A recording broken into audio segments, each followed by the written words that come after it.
दिवाळीच्या पार्श्वभूमीवर खरेदी करण्यासाठी मोठी लगबग जी आहे ती पुण्यातील पेठांमध्ये होते आणि अशीच खरेदी करत असताना आपण एटीएमच्या माध्यमातून पैसे काढतो. मात्र अशा एटीएम मधून जर पैसे काढत असाल तर थोडं सावधान राहा, कारण की पुण्यातील जे बाजीराव पेठ आहे, बाजीराव रस्ता आहे, तिथून पुढे आल्यावर एबीसी चौक जो आहे त्या चौकातलं जे एटीएम आहे त्या एटीएम मध्ये जे आहे ती मोठी चालाकीने जी आहे ती चोरी झालेली पाहायला मिळते. 2 जणांकडून ही अशी चोरी करण्यात आली आहे. एटीएम मशीन जे आहे त्याला एक काहीतरी गोष्ट पत्र्यासारखी लावून त्याच्यातून यांनी पैसे काढण्याचा प्रयत्न केला. एकूणच तुम्ही जे आहे ते त्या 2 चोरट्यांना जे आहे पकडलेलं आहे. कशा पद्धतीने त्यांच्याकडून ही चोरी करण्यात आली होती आणि तुम्हाला कसं ते निदर्शनास आलं? इथं जे कर्मचारी काम करतात ना, त्यांना एक अलर्ट मेसेज जात असतो की अशी सस्पिशियस ऍक्टिव्हिटी चालू आहे. त्यांनी आम्हाला कळवलं. आम्ही ते ड्युटीला होतो. त्यांनी आम्हाला कळवले की असं असं होतंय सर, ते पैसे घेऊन पळून जातील, तर तुम्ही लवकर यावं.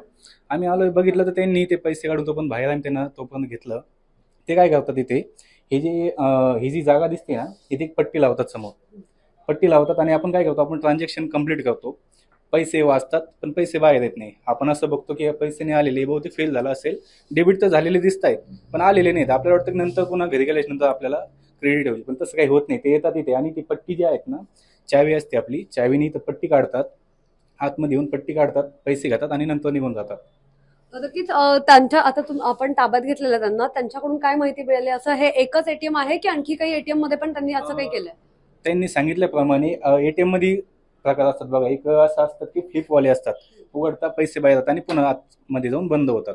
ते एटीएमला ते वर्क करत नाही का, त्यांना अशी पट्टी लावण्याची काही सोय नसते.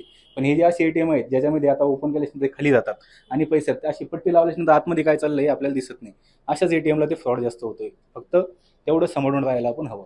नक्कीच खरं तर मोठ्या प्रमाणात जी खरेदी आहे ती करण्यासाठी शहरातील मध्यवस्तीमध्ये लोक येतात आणि अशा प्रकारचा एटीएम जो आहे त्याच्या माध्यमातून आता चोरी करण्याचा प्रयत्न जो आहे तो सुरू आहे. आता सध्या या दोघांना ताब्यात घेतलेला आहे. मात्र आणखी देखील कुठे एटीएम मध्ये जर असा प्रकार घडत असेल तर ते आपल्याला लगेच कळत नाही. आपण जर असा एटीएम मधून पैसे काढत असाल तर आपला मेसेज जो आहे, बँकेचा मेसेज जो आहे तो आला असेल तर तो चेक करायचा आणि एटीएमचं मशीन जे आहे ते देखील व्यवस्थित आहे किंवा कोणी असेल आजूबाजूला तर त्यांच्याकडे चौकशी करूनच त्या एटीएम मधून बाहेर पडा, असं याच्या माध्यमातून आपल्याला कळत आहे.